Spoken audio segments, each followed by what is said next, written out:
RTI SKK news agency में आप सभी का स्वागत है। आइए देखते हैं आज की बड़ी खबरें। बुडवले होते पण मिळालं नाही, आम्ही दिलं, आम्ही जो शब्द दिला तो पूर्ण केला आणि टिकणार कायद्याच्या चौकटीत बसणार। मी सभागृहात पण बोललो की तुम्ही एक मताने खाली सभागृहात निर्णय घेतला, बाहेर जाऊन सांगता टिकणार नाही। अरे टिकणार नाही, अरे दिलं आता म्हणजे शुभेच्छा द्यायला पाहिजे। म्हणजे तुम्ही एक तर दिलं नाही, देण्याची संधी होती तेव्हा तुम्ही म्हणजे हात आकडता घेतला आणि याच मराठा समाजाच्या जीवावर अनेक मोठे नेते झाले। मग आता त्याला वंचित ठेवण्याचं कारण काय? आणि म्हणून आम्ही पूर्ण काळजी घेतली की सुप्रीम कोर्टामध्ये रिजेक्शन जे झालं त्याचे सगळ्या त्रुट्या, त्याचे ऑब्झर्वेशन, या सगळ्या याच्यामध्ये आम्ही हे केलं। हा सॅम्पल सर्वे नाही, हा अतिशय एक्सटेन्सिव्ह आणि डिटेल सर्वे आपण केलाय। त्यामुळे आणि त्याचा GR पण काढला। त्यांना वाटलं एवढ्या लवकर होणार नाही, पण तो GR पण काढला आणि आता भरती पोलिसांची आणि शिक्षकांची आहे, या भरतीमध्ये ते पण पात्र ठरतील। बरोबर आहे, आरक्षणासह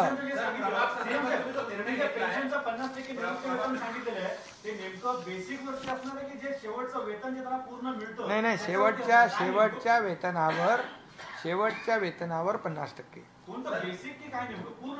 नाही, पूर्ण वेतनावर। सर, प्रभागासंदर्भात तुम्ही जो निर्णय घेतला, तुम्हीच नगरविकास मंत्री असताना 3 प्रभाग केले आणि ते देखील आम्ही शब्द दिला होता पेन्शनचा, म्हणजे तुम्हाला सामाजिक आणि आर्थिक सुरक्षा देणार।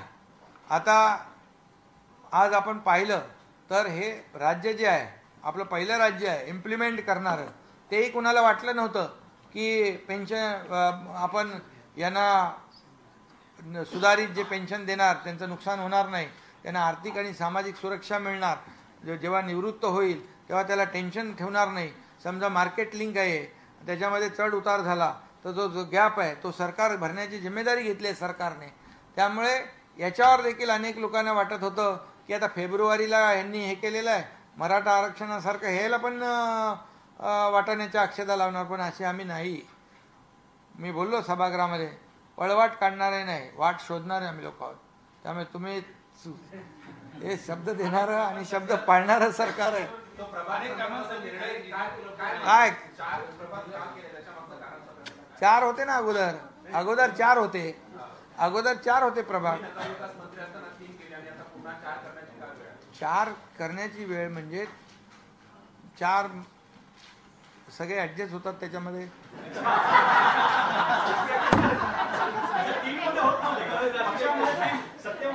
अरे ऍडजस्ट म्हणजे तुम्ही ऐका, मागच्या वेळेस पण माझी हीच भूमिका होती। एखादं रिझर्वेशन निघालं, महिला, आता हे महिला 50% केलंय, आता त्यांना काय करणार? 3 मध्ये कुठे घालणार? 4 पाहिजे ना, दोघांना 2-2।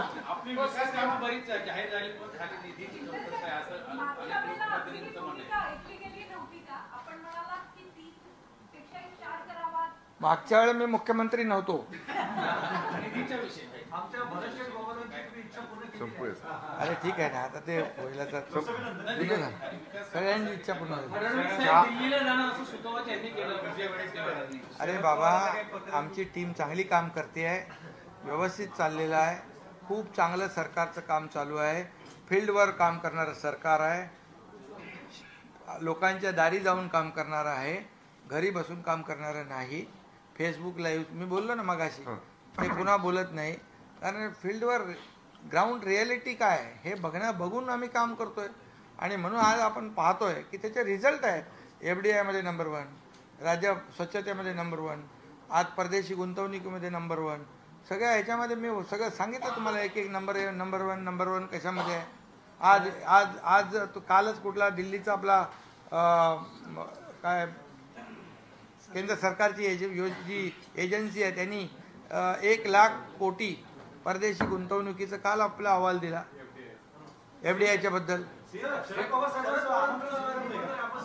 सगळ्यात जास्ती इन्फ्रास्ट्रक्चरचे प्रोजेक्ट आपल्या राज्यात आहेत, देशामध्ये। त्यामुळे तुम्हाला सांगतो, उद्या आम्ही बारामतीच्या कार्यक्रमाला जाणार आहे आणि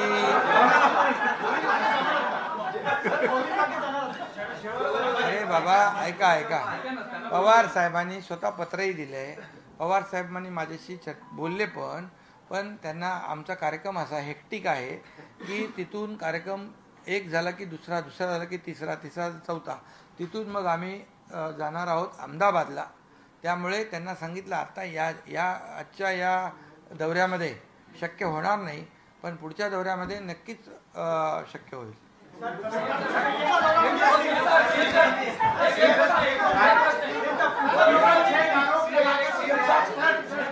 आपको शरद पवार जी ने पत्र जो भेजा उसमें क्या जनता को कंफ्यूज करने की कोशिश हुई? अरे भैया देखो, अभी आप एक मिनट, जो खत लिखा उन्होंने, अभी उनके बाजू में ही कार्यक्रम है. जब मेरे घर के बाजू में कार्यक्रम होता है तो मैं बुलाऊंगा. वैसे उन्होंने बुलाया है तो हमने उनको कहा है कि भैया अभी वो जो पूरा शेड्यूल जो है हेक्टिक है, टाइट शेड्यूल है, और हमको वहाँ से अहमदाबाद जाना, तो इस बार नहीं जमेगा, लेकिन अगली बार जरूर आएंगे. क्या आपका एनजीओ है और काम करने के लिए डोनेशन चाहिए, लेकिन 1280G सर्टिफिकेट नहीं होने की वजह से डोनेशन नहीं मिल पा रहा है, तो आप RTI SKK एजेंसी से संपर्क करें. RTI SKK एजेंसी से संपर्क करके 1280G सर्टिफिकेट बनवा सकते हैं. उठाए फोन और लगाएं कॉल 9769025411.